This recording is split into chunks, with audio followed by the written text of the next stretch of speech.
Hi, welcome to my channel. This is going to be my last video of the decade. Wow.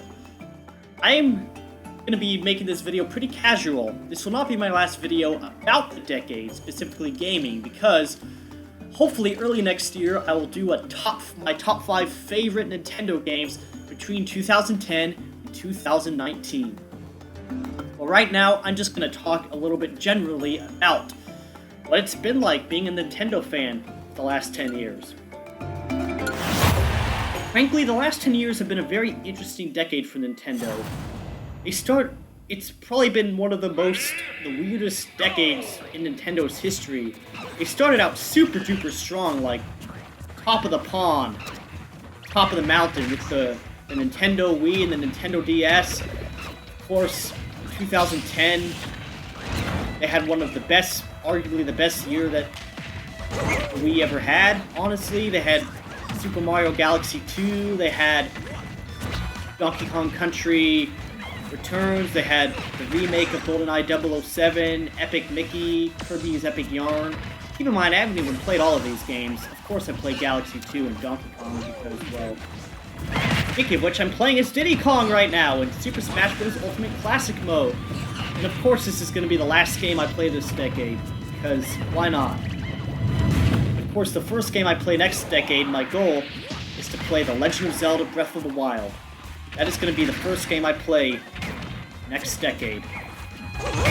But, like I said, 2010, amazing. And of course, they had great hopes to come with the now finally having announced The Legend of Zelda Skyward Sword.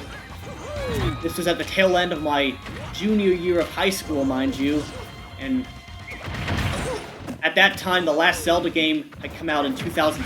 The last home console Zelda game had released in 2006, and I was still in middle school at that time. That was Twilight Princess. So 2010 was great. 2011 was still pretty good. Obviously, things started to wind down. That's when they announced the Wii U. Of course, the biggest thing to come out that year is the Nintendo 3DS, which had a very lackluster start. It wasn't until The Legend of Zelda Ocarina of Time came out, a remake, mind you, for one of the greatest games of all time, but it was already 13 years old, that 3DS saw any traction at all. Of course, the other big game they had was The Legend of Zelda Skyward Sword, and they also had a Kirby game. But it was pretty Zelda all the way, because it was Zelda's 25th anniversary, and that was a great time, all in all, to be a Zelda fan.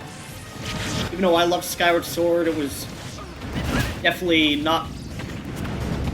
very polarizing title, and in the years to come, I can understand why more, although I still think it's a great game on its own merits.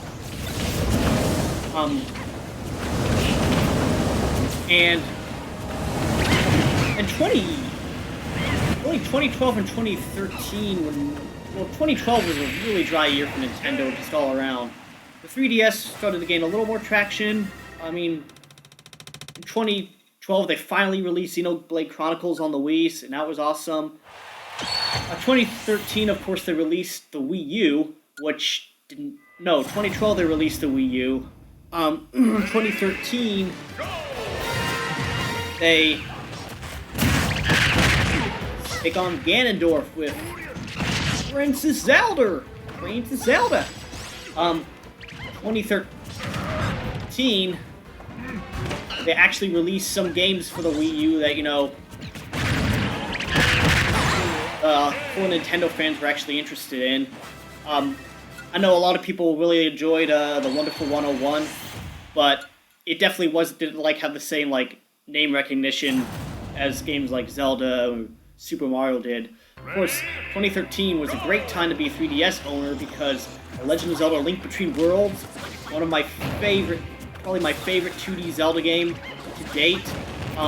Fire Emblem Awakening. They even managed to port, in my opinion, successfully port Metal Gear Solid 3 Snake Eater onto the 3DS. Although it was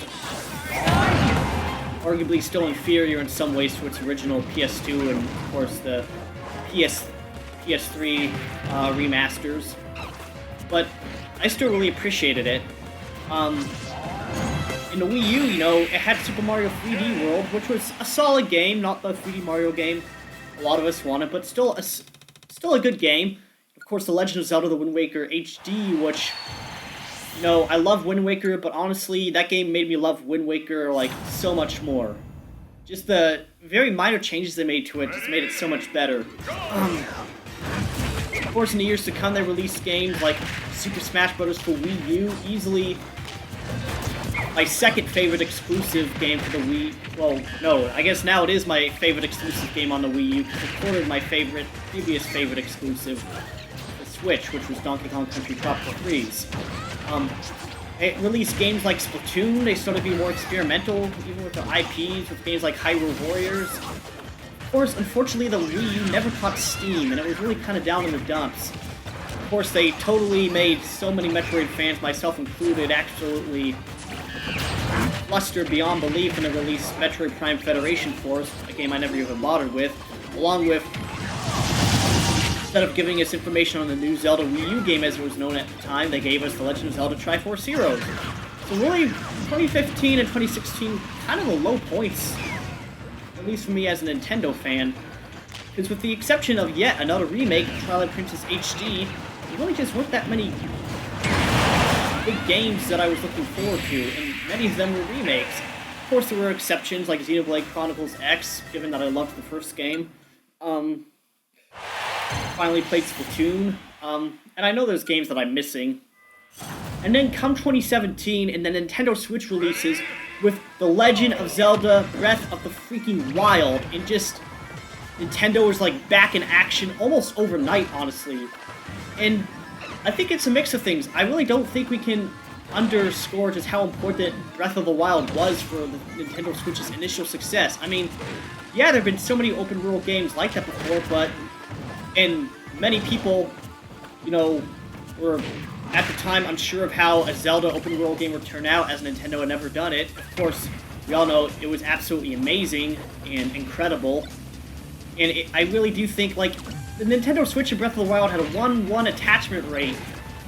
And for the rest of 2017, it just got better from there. Like, obviously they released some ports for the Switch, some of which I never played. Of course, Mario Kart 8 Deluxe. How could I have forgotten Mario Kart 8, which I never actually bought on the Wii U, but of course I bought it on the Switch and loved it. Splatoon 2, Xenoblade Chronicles 2, and then of course Super Mario Odyssey, which was the best Mario game in my opinion since Super Mario Galaxy 2.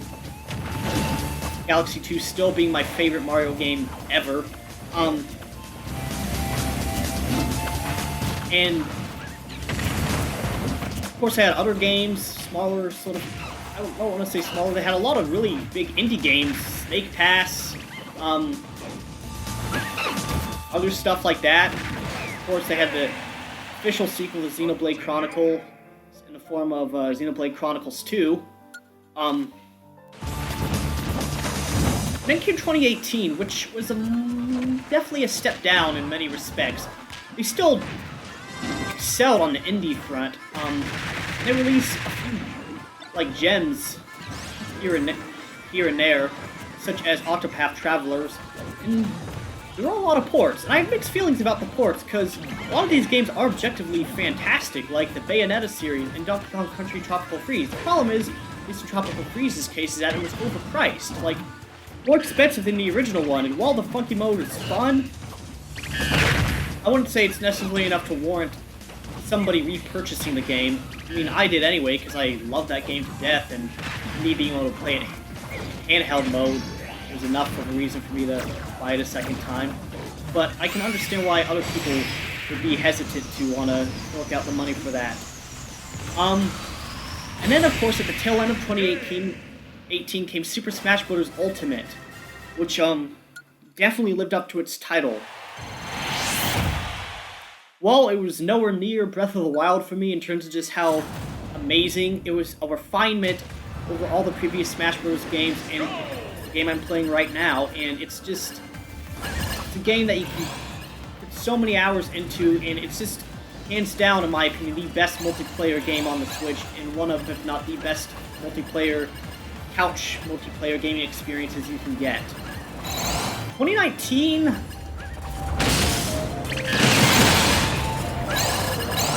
Of course, 2019. I feel like I can't talk too much about yet because in hindsight it'll be easier for me to talk about it.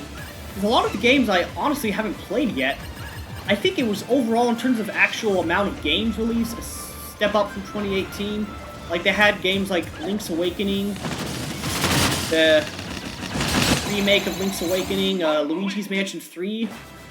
Of course, they had some amazing DLC stuff for Smash Brothers, like Banjo-Freaking-Kazooie. Oh, Super Mario Maker 2, which I absolutely love. Fire Emblem Three Houses, which is also great.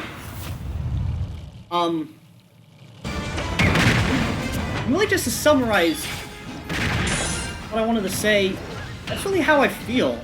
The last 10 years have been weird for Nintendo. They've had some really high, strong highs, and some arguably the lowest years ever. Especially when we consider the passing of Satoru Iwata. The last year, of course, our dear Reggie Fils-Aimé retired as the president of Nintendo of America, signaling that it really is the end of an era in many respects for Nintendo, for good and bad. Like with all things.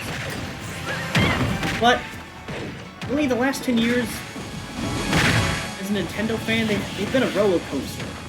And I know for a fact that they're going to start off the next century on a very high note, because they're on a very high note as of right now.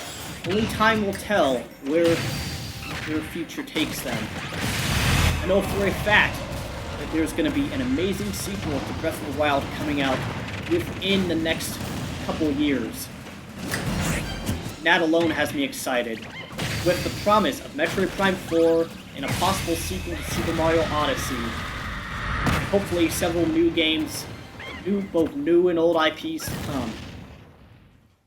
come.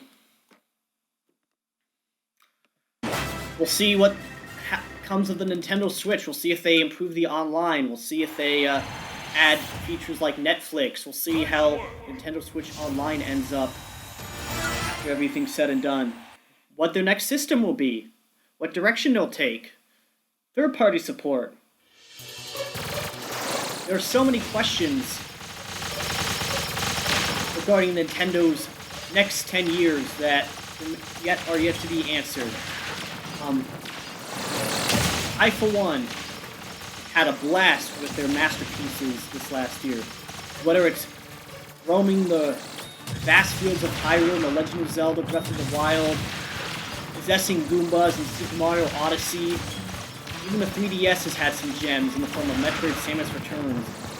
The Legend of Zelda, being able to revisit the Hyrule of A Link to the Past and Link's Awakening, finally being able to enjoy a Fire Emblem game with Fire Emblem's Awakening. So many others to name. I, for one, hope Nintendo has learned from the mistakes they made in the last 10 years, but I will hold in my heart forever the joyous memories that I have made. That's a wrap for this year, folks. I'll make a video next decade on my top 5 games of between 2019 and now. I thank you so much for watching this video. Hopefully I got this up on New Year's Eve. At the time of its recording, it is still New Year's Eve 2019. So I'm still going to call it my last video of the year regardless. Anyways, guys, I will see you next decade, and see y'all in 2020. Have a Happy New Year! Welcome! Punch! Thank you for watching. Subscribe!